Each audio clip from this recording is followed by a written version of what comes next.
I'm Nick Richmeyer, and this is Dam's Given, a podcast where we explore how to free your venture from the extraction economy, realigning it to the timeless ways that leaders build, collaborate, and grow.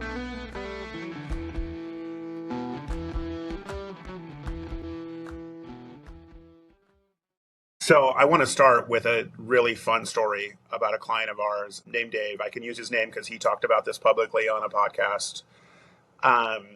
And I love Dave so much. Like, he is one of my favorite clients that we've worked with. He was very hesitant to work with us in the beginning. Wanted what often people want, which is let's find some sort of marketing solutions. Let's scrub some messaging on the website. They were doing a ton of outbound marketing podcasts, content. And very early on through our growth check, which takes people through the entire kind of lens of trust-made growth and gives you a very quick 4 weeks or less analysis of that, it became really clear that, as is often the case, the marketing stuff was downstream of other stuff that had to get worked on.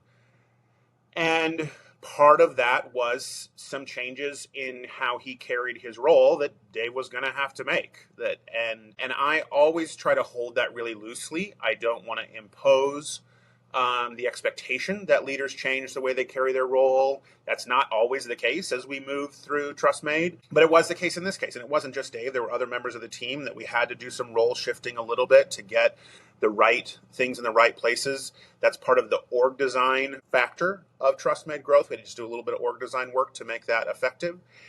And so Dave, who's ex-military, he's brilliant, he's strong, he knows who he is.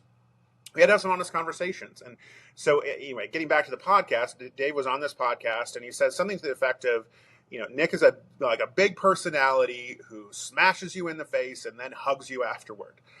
I mean, I can't disagree with that analysis. That is true of who I am. Part of my work, what I really hold tightly to, is that part of my work is to be radically honest. We're being compensated well. We're not being hired as tacticians of just fiddle with the dials on the perimeter. We're actually here to solve fundamental problems and get businesses to their next era of growth. And so I do feel like the onus on me is to not hold back. Now, that doesn't mean be rude or be out of place, but I am going to, when appropriate, say what I see. And so we're having those conversations with Dave. And like with many of our clients, it does shatter some ideas about who they are or who their business is. There's just, things evolve, right? Part of the fundamental idea of trust-made growth is that things are going to change and the situation's going to change and the culture changes and the economy changes. And so, but we as humans tend to get anchored to historic versions of ourselves. We like the 2021 version or the 2018 version, and maybe we're willing to fiddle around on the edges, lose 20 pounds here and there. But fundamentally, we get anchored to historical versions of ourselves. And so we get anchored to historical ideas about what we built. And that feeling of, oh crap, now I feel bad, now I feel guilty, now I feel wrong, now I feel whatever, that can come up when we're working through those kinds of things. I'm sympathetic to that. I'm empathetic to that. I have lived that over and over and over again. One of the things I tell clients often is all I have to sell you is scar tissue. And I have been through all of these things. I have been through it through my own business. I've been through it as an executive of a medium-sized company. I have been through it in partnership with companies large and small. And I've made all the mistakes and I've had all the feelings, right?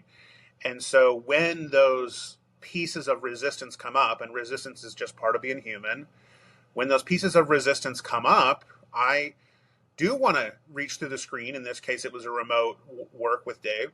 I do want to reach through the screen and give people a hug because I know how hard it is to go, oh, this way I've been in the world doesn't work anymore, and I have to pick a different way. And I'm being invited into a different way. And I know enough, I've experienced enough to know that to invite you into a different way, that requires some gentleness. It requires some really firm truth that's not mealy-mouthed and mushy in a gentle space. That those two things have to coexist. That the feedback, the reality, the vision that we're giving you as your partner is pretty firm. And the space is designed to be pretty soft and supportive. So I loved Dave's comment about getting punched in the face and then giving a hug. His follow-up comment on the podcast, which I think is germane perhaps to anybody listening, because I do tend to use therapeutic framing or therapeutic language. We talk about vulnerability. We talk about self-awareness. We talk about these things. When we're doing just pure leadership development work, some of you have worked through some of our leadership and professional development programs through the Trust Made Guild. When we're doing pure leadership development work, we are absolutely working in therapeutic frameworks and vulnerability because we want human level, substance level, who you are in the world level change, not surface level behavior tweaks, because those are going to break really, really fast. And we're all tired of paying for programs with surface level tweaks, right? So we don't want to bring that to the table. We want to do something more substantive than that, and we want that to be of a service to you. That can often raise the question, do I have to have been to therapy? Do I have to be willing to talk about all my deep, dark secrets? Do I, it's one thing to joke about, like, oh, I went to CultureCraft and got therapy, or I went and did Trust Made and I got therapy. Like, a lot of people make that joke. What I will say unequivocally, as a person who has been to a lot of therapy, it is definitely not therapy, right? It's not our job to take you through your emotional barriers or to work through past experiences. You don't have to tell us about your relationship with your mom, right? You don't have to, none of that is required. None of that is expected. In fact, if it happened, we would probably be like, hey, can we bring in a more skilled professional to help with this? Because that's not what we're there to do. I think the reason why it feels therapeutic to people is in contrast to what they're used to. And what they're used to from an outside professional is just being spoon-fed things that can fit on a slide or fit in a one-page action plan that you can do without having to face any substantive change. And I just don't think that's worth your money, to be honest. I think in a world where ChatGPT exists and Claude exists and tools that can go summarize the best bullet points of the internet for you in 10 seconds or less, you don't need a list of bullet point tactics. You need a really clear analysis of where you and your business are in the world, or your venture. We do work in nonprofit and education. You and your venture are in the world. How you as a person, as a leader, are existing in that space, and what the next move is. Now, one of the reasons why I make really clear this isn't therapeutic is because we're really only interested in the next move, the next shift, because the next shift is going to change your surroundings, and then you're going to have to reevaluate again. So this is like a 2 to 3 year bump, right? We're going to evaluate. We're going to see where we are in the world of trust. We're going to see where we're strong and where we're weak and where we're diluted.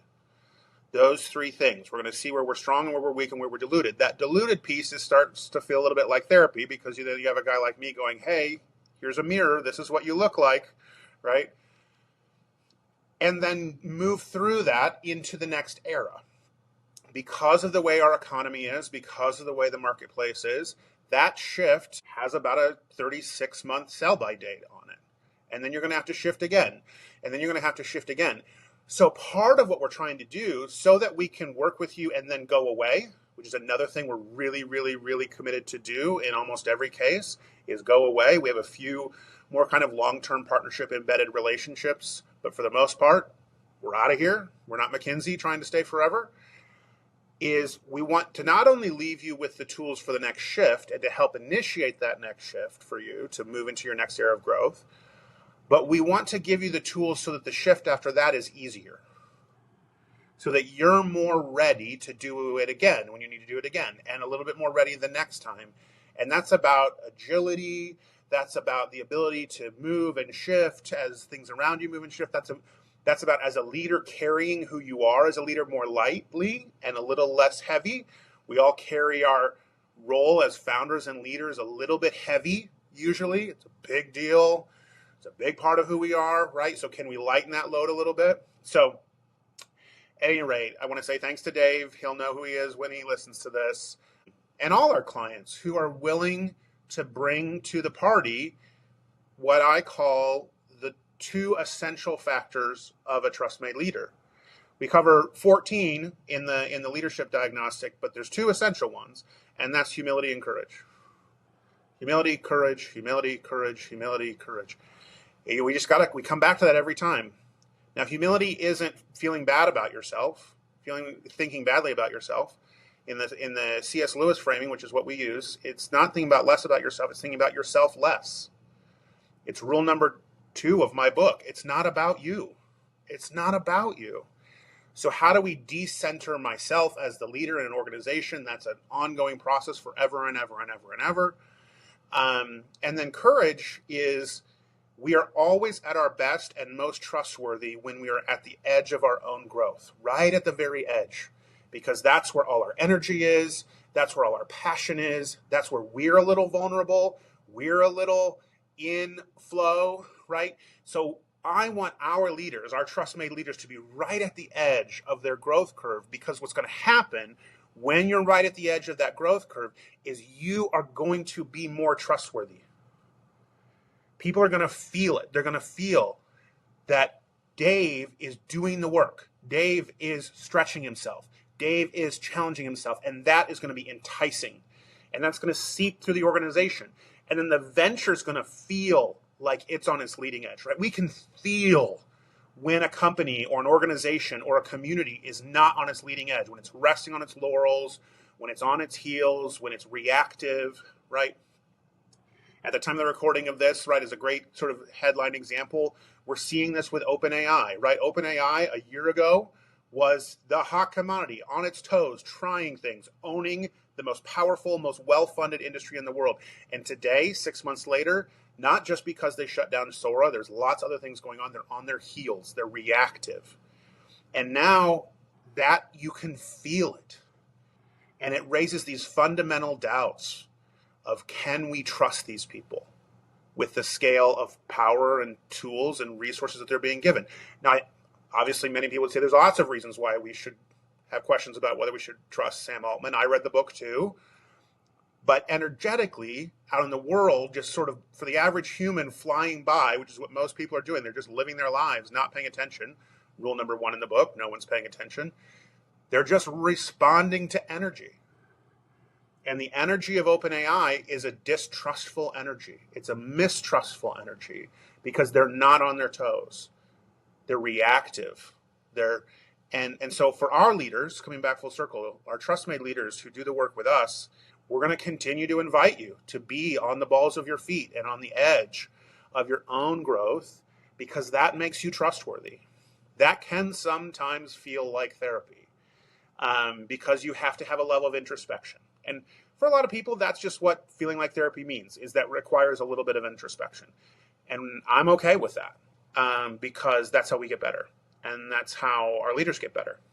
So if you're listening to this and you're wondering, what's my next step, or why do I feel stuck, or do I have to reinvent the internet, or, I think the question for you is, am I open to 1 notch level more humility and 1 notch level more courage of wherever you are? Because there's no judgment. We all are where we are. We all got where we got for however we got there. There's no here is the correct amount of humility and courage. It's from where you are you open to that next step? And what would that ask of you? One of the things that we often ask the folks in the leadership program in the Guild is, what is courage asking of you? What's your next courage step? And often they just know. They just know intuitively. They're like, oh, I need to get some outside help. I need some analysis. I need someone smarter than me to go, this is what's really going on. And that ability to go, I'm ready for someone to hold up a mirror to me, is so powerful. And then you can go on the journey of finding out who the right partner for that is and who you want to bring into the circle, right? As always, myself, people we train through our TrustMate program, the CultureCraft team, we're always available for that if you want to explore that with us. But the most important thing is that you take that next step of what's right for you so that you can be on that expansive leading edge. This has been Dan's Given. Thanks for hanging out. If you want to dig deeper, you can head over to dansgiven.com where you can subscribe, get more material, ask questions, or even grab a quick call with me. Everything we've covered here is a part of the TrustMate growth ecosystem, my framework and method for leading ventures into a new TrustMate era. You can join our community and find training opportunities or just learn more about us at trustmategrowth.com or work with me and my team directly at culturecraft.com. We'll see you next time.